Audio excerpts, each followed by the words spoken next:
গ্রেপ্তারের ভয়ে বাংলাদেশ ছেড়ে দুবাইয়ে আশ্রয় নিয়েছিলেন পুলিশের সাবেক আইজিপি বেনজির আহমেদ, কিন্তু সেখানে গিয়েও তিনি সেই পুলিশের হাতেই ধরা পড়লেন। সুপ্রিয় দর্শকবৃন্দ, আসসালামু আলাইকুম রহমতুল্লাহি ওয়া বারাকাতুহু। দ্বিতীয় শুভেচ্ছা নেবেন, আশা করি সকলেই ভালো আছেন। তৎকালীন আওয়ামী লীগ সরকারের একজন দাপুটে প্রশাসনিক ব্যক্তি বেনজির আহমেদ, তিনি অবশেষে দুবাইয়ে গ্রেপ্তার হয়েছেন। বাংলাদেশের অন্যতম জনপ্রিয় দৈনিক প্রথম আলোর একটি প্রতিবেদনে এমনটাই উঠে এসেছে। তো চলুন দেখি আমরা দৈনিক প্রথম আলোতে যে প্রতিবেদনটি উঠে এসেছে সেখানে বিস্তারিত কি লিখেছে।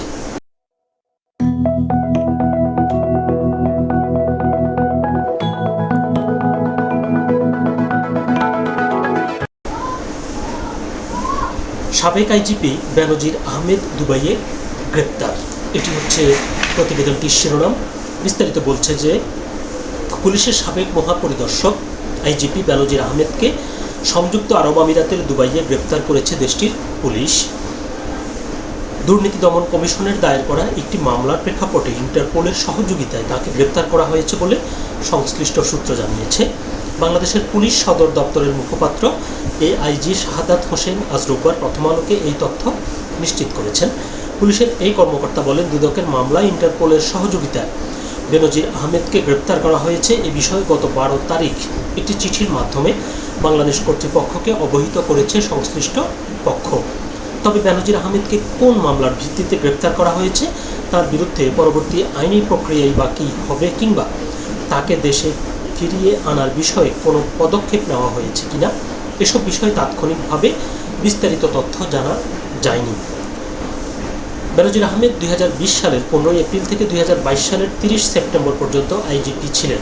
এর আগে তিনি ঢাকা মহানগর পুলিশ কমিশনার ও র্যাবের মহাপরিচালক হিসেবেও দায়িত্ব পালন করেন। মানবাধিকার লঙ্ঘনের অভিযোগে 2021 সালের ডিসেম্বরে র্যাবের 7 কর্মকর্তার উপর নিষেধাজ্ঞা দেয় মার্কিন যুক্তরাষ্ট্র। তার মধ্যে বেনজির আহমেদের নামও ছিল। 2024 সালে ছাত্র গণ অভ্যুত্থানে আওয়ামী লীগ ক্ষমতাচ্যুত হওয়ার কয়েক মাস আগে বেনজির আহমেদের বিরুদ্ধে দুর্নীতির অভিযোগ উঠলে তা নিয়ে তদন্তে নামে দুর্নীতি দমন কমিশন দুদক। তখনই তিনি দেশ ছেড়েছিলেন। এরপর তার বিরুদ্ধে একাধিক মামলা হয়, তার বিরুদ্ধে আদালতের গ্রেপ্তারি পরোয়ানাও রয়েছে।